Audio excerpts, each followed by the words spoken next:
Assalamualaikum warahmatullahi wabarakatuh. Bagaimana kabar kalian anak-anakku kelas 4? Ya, hari ini kita akan belajar bersama tentang sholat Idaini. Apa itu sholat Idaini? Ayo, sholat Idaini apa yuk? Sholat Idaini adalah sholat yang dilakukan pada sholat Idul Fitri dan sholat Idul Adha. Idaini, dua id, yaitu Idul Fitri dan Idul Adha. Siapa yang tahu apa itu sholat Idul Fitri? Sholat Idul Fitri adalah sholat yang dilakukan ketika tanggal 1 Syawal. Kalau sholat Idul Adha dilakukan pada tanggal 10 Zulhijjah. Betul. Kemudian, apa hukumnya sholat Idul Fitri dan sholat Idul Adha? Hukumnya adalah sunnah muakkad. Apa itu sunnah muakkad? Sunnah muakkad adalah sunnah yang dianjurkan. Jadi sunnah, hukumnya sunnah. Sunnah itu dilakukan boleh, tidak dilakukan juga boleh, tapi ketika dilakukan kalian dapat pahala. Oke? Kemudian dianjurkan artinya ditekankan. Paham? Jadi lebih ditekankan untuk dilakukan sunnah muakkad. Kita baca dulu hadis dari Rasulullah Shallallahu Alaihi Wasallam tentang sholat Idul Fitri. Dibuka bukunya halaman berapa? Yo, halaman bentar. Oke, itu halaman 158.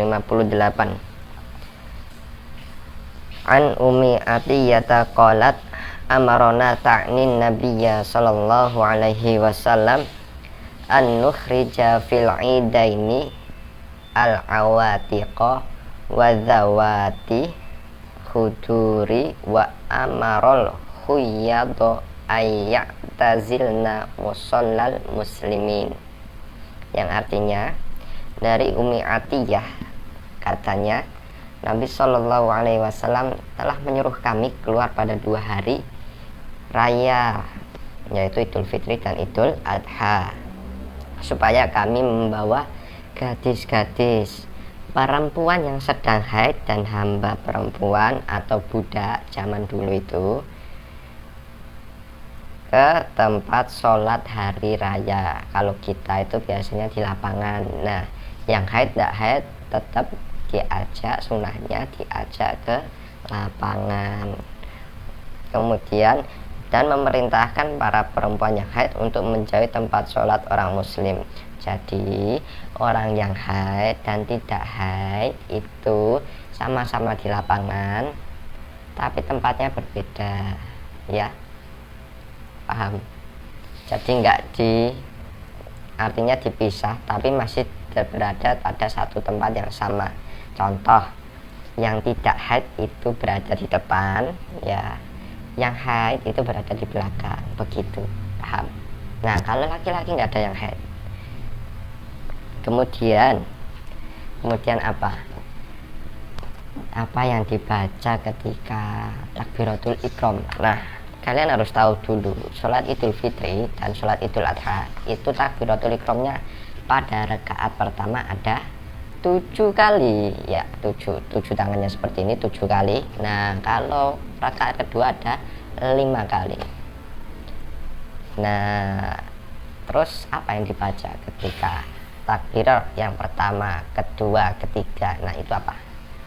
Nah, bacaannya kalian buka halaman 165, itu bacanya seperti subhanallahi walhamdulillah wala ilaha illallah wallahu akbar. Jadi itulah yang kalian baca ketika di antara takbiratul ihram, ya. Allahu akbar, Allahu akbar, subhanallah walhamdulillah wala ilaha illallah wallahu akbar.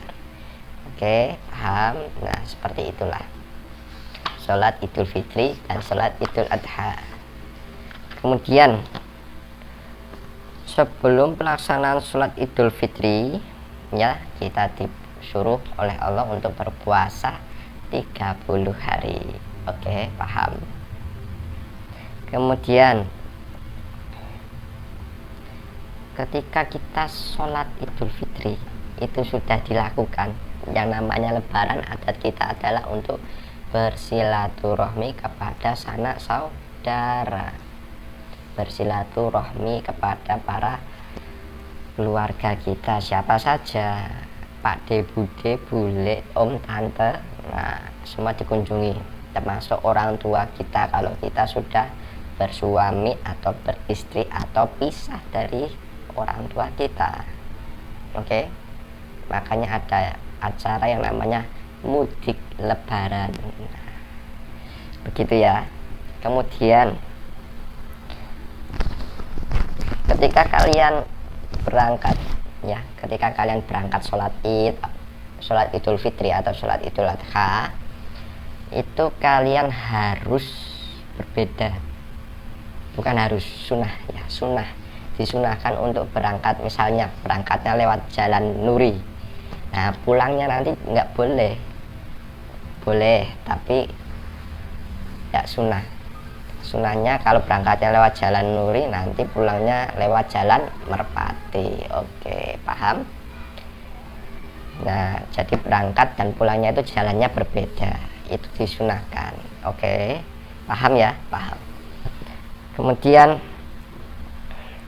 tadi seperti yang Bapak jelaskan, di sholat Idul Fitri, Idul Adha itu ada 12 takbir yang harus kalian kerjakan. Sudah paham, sudah mengerti apa itu sholat Idul Fitri dan sholat Idul Adha? Nah, semoga kalian semakin soleh dan solehah.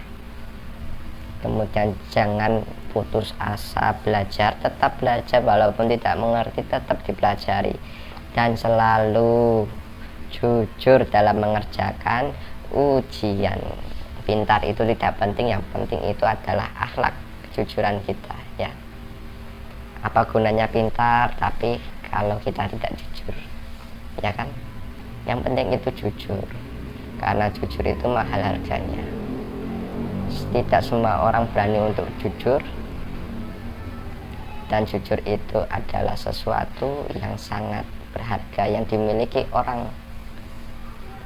Terima kasih, semoga kalian menjadi anak yang solih dan solihah, amin. Bapak mohon undur diri, mohon maaf bila ada salah kata. Wassalamualaikum warahmatullahi wabarakatuh.